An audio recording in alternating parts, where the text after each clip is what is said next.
आकाशवाणी रांची से प्रस्तुत है प्रादेशिक समाचार।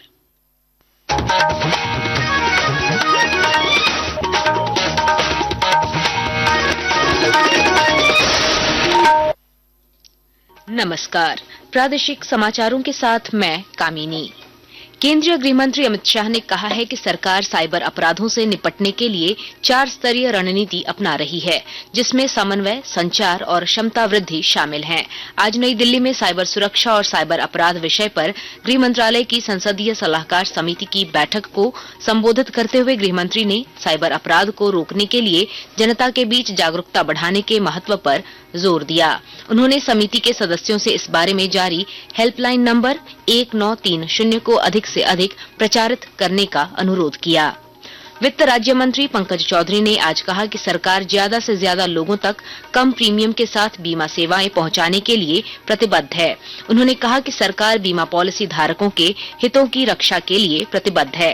राज्यसभा में पूरक प्रश्नों का उत्तर देते हुए मंत्री ने कहा कि इसके लिए पर्याप्त नियम और कानून बनाए गए हैं और अब तक किसी भी पॉलिसी धारक को कोई नुकसान नहीं हुआ है। उन्होंने आगे कहा कि इस क्षेत्र में 100% एफडीआई की अनुमति दी गई है और निवेश की पूरी राशि देश में ही खर्च की जाएगी। राष्ट्र आज पंडित दीनदयाल उपाध्याय की पुण्यतिथि पर उन्हें श्रद्धांजलि अर्पित कर रहा है।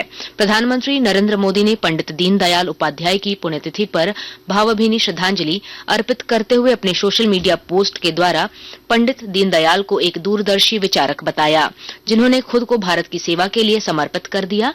इधर झारखंड में भी पार्टी मुख्यालय में अंत्योदय एवं एकात्म मानववाद के प्रणेता पंडित दीनदयाल उपाध्याय की पुण्यतिथि पर श्रद्धांजलि सभा का आयोजन किया गया। सुप्रीम कोर्ट ने झारखंड सरकार द्वारा आयोजित चतुर्थ श्रेणी कर्मचारियों की 2010 की भर्ती प्रक्रिया को अवैध और असंवैधानिक घोषित कर दिया है। शीर्ष अदालत के इस फैसले से नियुक्ति की पूरी प्रक्रिया निरस्त हो गई है। अपने आदेश में सुप्रीम कोर्ट ने राज्य सरकार को 6 महीने में उक्त पदों के लिए नया विज्ञापन जारी करने और नए सिरे से नियुक्ति प्रक्रिया शुरू करने का निर्देश दिया है। झारखंड के सीएम स्कूल ऑफ एक्सीलेंस में नामांकन के लिए आवेदन की अंतिम तिथि 20 फरवरी तक बढ़ा दी गई है। पहले यह तिथि 10 फरवरी थी, लेकिन अब 16,000 से अधिक सीटों के लिए आवेदन जारी है।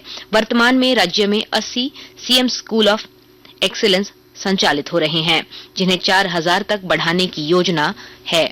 ये स्कूल सीबीएसई पैटर्न पर संचालित होते हैं और आधुनिक सुविधाओं से लैस हैं।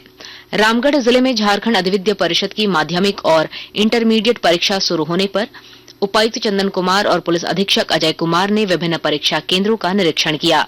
उपायुक्त ने केंद्र अधीक्षकों को परीक्षा को पारदर्शिता से संचालित करने और नियमों का सख्ती से पालन सुनिश्चित करने का निर्देश दिया।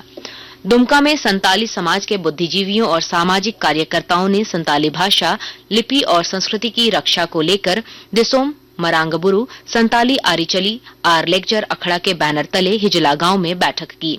बैठक में झारखंड सरकार से राज्य में संताली भाषा और ओलचिकी लिपि में पढ़ाई अनिवार्य करने की मांग की गई। भारत के राज्य क्षेत्र में असम में, बंगाल में, उड़ीसा में संताली भाषा के ओलचिकी लिपि को मान्यता मिला है और पढ़ाई लिखाई भी चल रहा है। तो हम लोग भी यहाँ झारखंड सरकार से यही मांग करते हैं कि झारखंड के संताल आदिवासियों को भी अपना भाषा और संस्कृति को बढ़ाने के लिए अपना ही लिपि ओलचिकी में पढ़ने के लिए सारा सुविधा मुहैया कराया जाए। देवघर के वैद्यनाथ धाम में इस बार महाशिवरात्रि के अवसर पर झारखंड का पर्यटन विभाग भव्य शिव बारात निकालने की तैयारी में जुट गया है। दोनों समितियों के बीच जारी विवाद के बीच शिव बारात की भव्यता, धार्मिक और सांस्कृतिक महत्व को ध्यान में रखते हुए राज्य सरकार ने ऐसा निर्णय लिया है। गोड्डा रेलवे स्टेशन को अमृत रेलवे स्टेशन के रूप में विकसित किया गया है। विस्तृत ब्यौरा दे रहे हैं हमारे संवाददाता। गोड्डा रेलवे स्टेशन को अमृत रेलवे स्टेशन के रूप में विकसित किया गया है। इसके विकास के लिए गोड्डा सांसद डॉक्टर निशिकांत दुबे की पहल पर केंद्रीय रेलवे विभाग और प्रधानमंत्री की विशेष नजर में काम किया गया है। इन स्टेशन में 35 करोड़ की राशि से इंटरनल व्यवस्था के तहत 2 लिफ्ट, एक एक्सीलरेटर के साथ साथ स्टेशन में बैठने और लाइटिंग की और भी बेहतर व्यवस्था की गई है। वहीं दूसरी तरफ आउटर व्यवस्था के तहत स्टेशन के ठीक सामने बड़े ऊंचे रूफ के साथ साथ सड़क एवं फ्लावरिंग व लाइटिंग की बेहतर व्यवस्था की गई है। इस रेलवे स्टेशन में 4 साल के दौरान अब तक करीब 13 रेलगाड़ियों की व्यवस्था सांसद की ओर से प्रदान की गई है। आकाशवाणी के लिए गोड्डा से नीरव किशोर। इसके साथ ही आकाशवाणी रांची से प्रादेशिक समाचार का ये बुलेटिन समाप्त हुआ। अगला प्रादेशिक मुख्य समाचार शाम 4 बजे प्रसारित किया जाएगा। नमस्कार।